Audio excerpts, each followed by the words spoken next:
Hai Anika, guys di sini. Minggu lalu saya udah nge-review Huawei P50 Pro dan banyak dari kalian yang tanya di kolom komentar untuk sharing pengalaman saya mengenai WhatsApp tentang aperture kameranya, slow speed, shutternya, bahkan sampai mbak-mbak yang lewat pakai trail itu namanya siapa kalian juga tanya. Dan hari ini saya akan menjawab beberapa pertanyaan dari kalian karena kalau saya jawab semuanya durasinya bakal panjang. Dan saya juga akan share pengalaman saya menggunakan Huawei P50 Pro ini selama kurang lebih 1 bulan ini.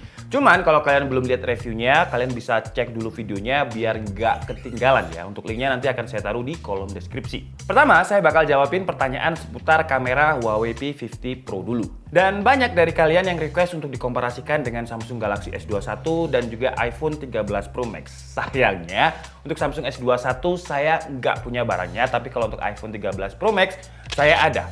Dan kalian bisa bandingin sendiri aja untuk hasilnya, karena orang itu kan punya preferensi tone warna masing-masing, meskipun ya bisa diedit lagi di Lightroom atau Photoshop. Kalau menurut saya sih, di skenario tertentu, kadang itu bagus Huawei, terutama di low light dan zoomnya. Tapi buat kalian yang suka tone warna yang nggak terlalu saturated dan warnanya terlihat natural, iPhone 13 Pro Max menurut saya sih lebih oke.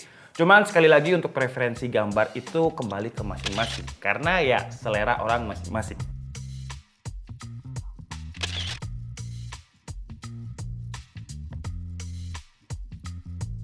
Dan buat fitur slow shutter, banyak dari kalian yang minta untuk saya foto aliran sungai ketika kita rafting minggu lalu. Karena raftingnya udah selesai, kita coba foto malam hari pakai slow shutter dari Huawei P50 Pro. Dan ini adalah hasilnya. Wah, kameranya sih menurut saya pantas ya kalau misalkan dia nangkring di DxOMark peringkat pertama. Karena hasilnya ini bagus dan nggak ada flare atau penyakit-penyakit lainnya ketika kita menggunakan mode slow shutter. Terus beberapa fitur kamera seperti face capture juga belum kita bahas di video review kemarin, dan kalian mintanya itu mbak trailnya itu difoto untuk pakai face capture, dan sekali lagi karena saya nggak kenal dia siapa, jadi skenarionya beda ya.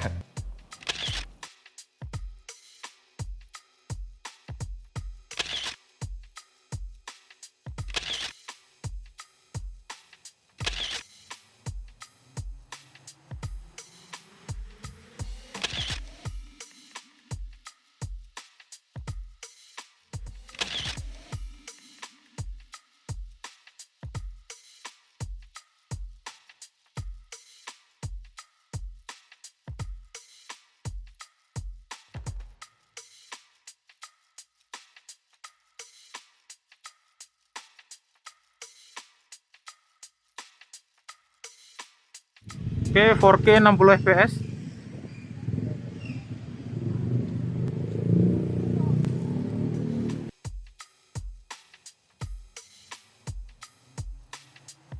Huawei P50 Pro ini juga punya fitur yang namanya AI Remove Function. Jadi kalau misalkan kalian lagi di tempat wisata terus pengen selfie dan nggak pengen banyak orang, kalian tinggal hapus aja orang-orang tersebut. Hapusnya itu bukan kayak Thanos yang kayak gini, nggak ya. Cuman ada aplikasinya untuk menghapus orang-orang. Dan fitur ini menurut saya bakalan cocok buat selebgram, buat cewek-cewek atau influencer, karena ketika posting di Instagram itu istilahnya kayak udah instagramable banget kalau nggak ada background orang-orang di belakangnya. Selain buat foto-foto, biasanya Huawei P50 Pro ini kita pakai juga untuk bikin script, edit dokumen kalau sambil pergi-pergi, bikin notes, atau Zoom meeting sama brand-brand. Di sini kita udah ada foldernya sendiri dan isinya adalah Cam Scanner, Zoom, Microsoft Word, Excel, PowerPoint, dan masih banyak lagi. Aplikasi provider pun juga ada di App Gallery seperti My Telkomsel, My AM3, dan juga My XL. Buat aplikasi Office selama ini kita nggak ada masalah sih ya, gampang juga kayak biasanya. Jadi tinggal klik dokumen, open in Microsoft, terus langsung bisa edit kalau sudah di save dan copy.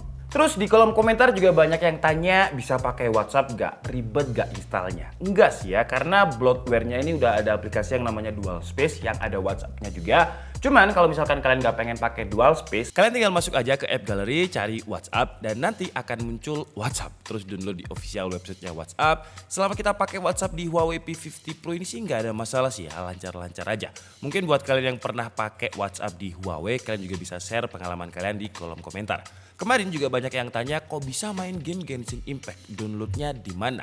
Sebenarnya semua aplikasi yang kalian inginkan, kalian bisa buka dan cek di app galerinya WoW. Nanti di kolom paling atas akan muncul top apps yang berkaitan dengan kata pencarian kalian. Kalau emang nggak ada, kita bisa cari pakai Petal Search. Dan Genshin Impact ini saya carinya pakai Petal Search, biar dicarikan yang paling aman di website eksternal downloadnya. Kebetulan untuk Genshin Impact ini dia ada di APK Mong. Terus aplikasi kayak ShareIt, terus Zara Archiver, RAR buat transfer dokumen atau kompres dan dekompres dokumen juga ada di app gallery. Jadi memang aplikasi-aplikasi untuk kita kerja sehari-hari udah lumayan lengkap di Huawei P50 Pro dengan apps galerinya. Dan karena saya juga punya laptop Huawei yaitu Huawei MateBook D15, jadi kalau misalkan saya udah bikin notes di Huawei P50 Pro ini terus pengen saya lanjutkan di rumah ke laptop, saya tinggal pakai Huawei Share aja. Dan ini sebenarnya udah pernah saya demokan ketika saya nge-review Huawei apapun ya. Jadi Huawei itu kalau secara ekosistem memang menurut saya pribadi untuk sekarang dia yang paling canggih dan paling seamless. Terus kalau di Huawei P50 Pro-nya ini connect dengan device yang lain, ketika kalian buka control panel, udah langsung ada widget yang menunjukkan perangkat Huawei yang lagi connect ke P50 Pro-nya. Jadi kalau kalian punya wearables Huawei yang lain seperti Huawei Watch GT3 atau FreeBuds 4 itu bisa langsung connect dan kalian juga bisa tahu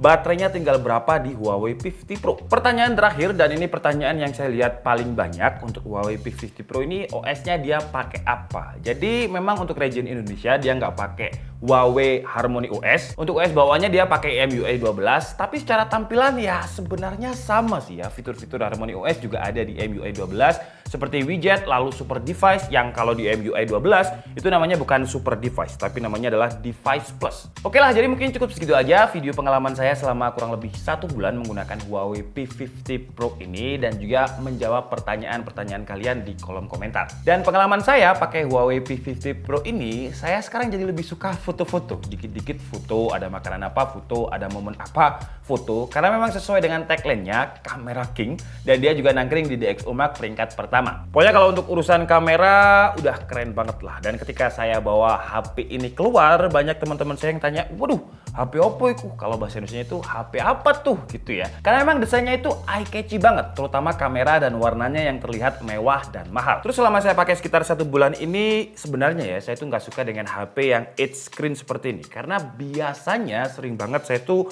ghost touch gitu, kayak neken-neken sendiri. Tapi selama sekitar 1 bulan pakai Huawei P50 Pro, walaupun dia 8 screen, tapi saya jarang banget menemukan masalah ghost touch atau dia nekan-nekan sendiri. Terus kalau untuk baterai, performa, terus fitur-fiturnya di video review kemarin udah saya bahas. Jadi memang dia panas kalau kita pakai performance mode, cuman panasnya itu nggak dilepas gitu sama Huawei. Jadi masih ada notifnya kalau HP-nya kepanasan, dinginin dulu intinya. Karena musuh banyak part itu panas ya. Baterai itu kalau misalkan kepanasan dia cepet habis. Terus kalau misalkan layar OLED-nya ini panas juga bakalan cepet burn in. Makanya Huawei kasih kayak semacam notif peringatan kalau dia terlalu panas. Tapi kalau misalkan kalian pengen tahu review lengkapnya, kalian bisa cek video kita sebelumnya. Oke lah, jadi mungkin cukup segitu aja video kita kali ini. Saya minta maaf kalau ada kesalahan dalam penyampaian informasi. Seperti biasa, kalian bisa mengkoreksinya di kolom komentar. Saya Dika Syabudi and see you on the next video. Bye-bye.